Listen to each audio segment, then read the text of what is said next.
Hello, and welcome to the Whoever Podcast, a Christian podcast for non-Christians. I'm Brian. I'm Andrew, and today we're reading from Mark chapter 10, starting in verse 32. They, the disciples and Jesus, were on their way up to Jerusalem, with Jesus leading the way. And the disciples were astonished, while those who followed were afraid. Again, he took the 12 aside and told them what was going to happen to him. "We are going up to Jerusalem," he said. "And the Son of Man will be delivered over to the chief priests and the teachers of the law.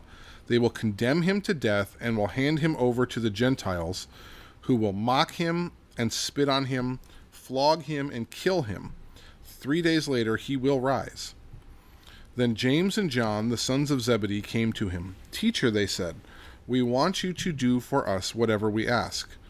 "What do you want me to do for you?" he asked. They replied, "Let one of us sit at your right hand and the other at your left in your glory." "You don't know what you're asking," Jesus said. "Can you drink the cup I drink or be baptized with the baptism I am baptized with?" "We can," they answered. Jesus said to them, "You will drink the cup I drink and be baptized with the baptism I am baptized with. But to sit at my right or left is not for me to grant. Those places belong to those for whom they have been prepared." When the 10 heard about this, they became indignant with James and John. Jesus called them together and said, "You know that those who are regarded as rulers of the Gentiles lord it over them, and their high officials exercise authority over them. Not so with you. Instead, whoever wants to become great among you must be your servant, and whoever wants to be first must be slave of all. For even the Son of Man did not come to be served, but to serve, and to give his life as a ransom for many." Yeah, so a bit of context, kind of a similar context we've had for the past few episodes now, where Jesus is teaching, preaching.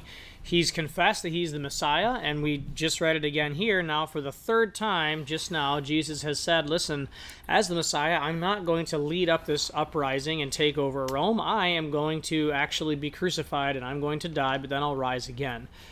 And so that's where we are here in our text, and we see that happening right here at the beginning. The disciples, as they're moving towards Jerusalem, they're astonished, so they're amazed by the things they're seeing, but they're also afraid because they've heard Jesus predict about how he's going to die. They know that there's a lot of people who don't like Jesus at this point, and it might not be the safest for Jesus or even for them. And so Jesus pulls them aside, and he says, listen, I'm going to be, in verse 33, I'm going to be delivered over to the chief priests and the teachers of the law, and they're going to condemn me to death, and I'm going to die. They're going to mock me, spit on me, kill me, but then I will rise 3 days later. Yeah, so Jesus he's telling them what's going to happen. He's somewhat told them this before, he's hinted at it, but now he's telling them really very directly, we're headed to Jerusalem right now, like we're walking along the road, and when we get there, I'm going to be arrested, I'm going to be treated badly, mocked, flogged, beaten, and ultimately killed, and then I will rise again. So Jesus has sort of made clear to them that he has this other plan than kind of what everyone else was thinking, because the outcome of the Messiah in their minds was this glorious rise of him into human power. And Jesus says, no, that's not what's going to happen. Having heard this, James and John evidently kind of missed the point. And they show up and they say, "Hey, Jesus, you're probably gonna end up in some sort of glorious victory, right? So when you do, could one of us sit right at your right and one of us at your left? Because that'd be pretty cool." Yeah. I was just like, they're picturing Jesus literally just said, "Hey, I'm gonna die." Mm-hmm. Like this is what the prophecy said, that the Son of Man is going to be spit on and mocked and flogged and killed and then rise again. And they're like, yeah, cool. So when you're a king, when you're sitting on the throne, can we like sit next to you? And it's just like, were you even listening to what just happened? And that's kind of what Jesus says. Jesus is like, you don't, verse 38, you don't know what you are asking. Like, you don't get it yet. We're not here to win by human standards. We're here for something so much more. I mean, Jesus dying and rising again that's winning an eternal victory. It's not just saying we're going to establish our nation here on earth for human time. It's saying that we're going to defeat sin and death for all time so that you can be with me in heaven forever.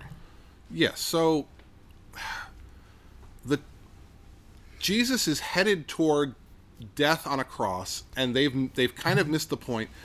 But he says this statement to them, all right, it's not for me to say who's going to sit at my right and my left. Those things have been prepared. But you guys are going to end up drinking from the cup that I drink from, and you are going to end up experiencing the baptism that I'm experiencing. And he's talking about martyrdom. He's talking about the fact that he's going to be beaten and treated badly and killed. And eventually, much later down the line, that is the fate of the majority of the disciples. So he's saying the persecutions and the difficulty that I'm bearing now, as you guys become the leaders of the church and as you start this movement, you're going to bear them. And the people that follow God will continue to, right, through to our day. Mm-hmm. And that's why Jesus, he wraps it up here with verse 44. He says, whoever wants to be great among you must be your servant, and whoever wants to be first must be slave of all. This is a theme we just talked about this last episode, and we've seen this throughout Mark, that the first is last and the last is first, that Jesus is turning the human-created hierarchy on its head. He's saying, listen, it's not about getting to the top, it's about helping others. This is what God intended all along. He's intended humans to live in this community where we help each other out, where we put each other's needs before our own. We're not just trying to climb the ladder, but we're trying to all help each other out. Yeah, so these two disciples have come to Jesus with a human understanding of power, right? This is what humans do. If the leader wins a great victory, if he becomes king, if he becomes emperor, if he gets elected president, if he whatever it is, all of the people that helped him, that were around, the loyal lieutenants, they get a position, they get a job, they get some good stuff, they get rewarded. And these guys are saying, that's going to be us, right? Can we be at the front? There's 12 of us, but what if the two of us were at the front of the line for the rewards when you get all the stuff and you start handing it out? And Jesus says, no, that's not how this is going to work. That's how human power systems work. He said, but human leaders lord that power over people. They gather wealth and power to themselves. They hand it out to the lieutenants. They're great. And he says, that's not what it is to follow me. What it is to follow me is not, here's your reward and your position of power. It's you get to be the servant of everyone, and you get to live for Christ and have this purpose, but it's not human power reward the way that they thought it was going to be. And this may be a space where the church has gone wrong in recent history, where we've put too much emphasis on hierarchies and powers, and it's not necessarily bad to have a chain of command or to have somebody over a flock of people or whatever. I'm not saying that that's bad, but it's important that we recognize that the point of our faith is not how high up the ladder can I go. It's not how much better can I be than the next person. It's how can I serve the world around me, knowing that God enables me to do that. And that's kind of what Jesus is getting at here. It's not about rewards for us. It's about how do we all work together for God's plan. Yeah, so as a Christian, if you want to be great in the kingdom of heaven, Jesus is telling you greatness is to be the servant of all. So if you've achieved some sort of position within Christianity that affords you more money than everyone else, more power than everyone else, more prestige or more respect, or you're kind of the top one, examine for yourself whether you're following Jesus in this or whether you're not. Because Jesus says if you're receiving all of these good human things in response to your faith and your work for God, you've received your reward, right? Those are his words. So examine that in your life and decide, am I being the servant of all, or am I allowing myself to creep up in this hierarchy? I also think, too, that it's not necessarily bad to have that high position or that lots of money or whatever, but it's not bad to have that as long as you're still using that for God's glory. You can be wealthy and still be a Christian and doing God's will as long as you're not being stingy with that wealth and you're using it for God's glory. You can be in a position of power, but recognize that, hey, maybe God put me in this position of power so that I can share the gospel with my employees or those underneath me, or I can be an influence, So it's not necessarily bad on its own, but if it's something we're using for our own benefit and we're not using for the kingdom, then we need to kind of start asking the questions Andrew was talking about.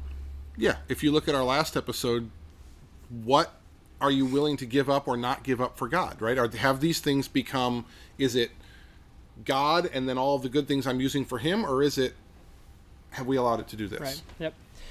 That's about all we got for this text, I think. Yeah. Yep. So if you got any questions, feel free to comment below, or you can reach out to one of us. Until then, we'll catch you next time. Bye. Bye.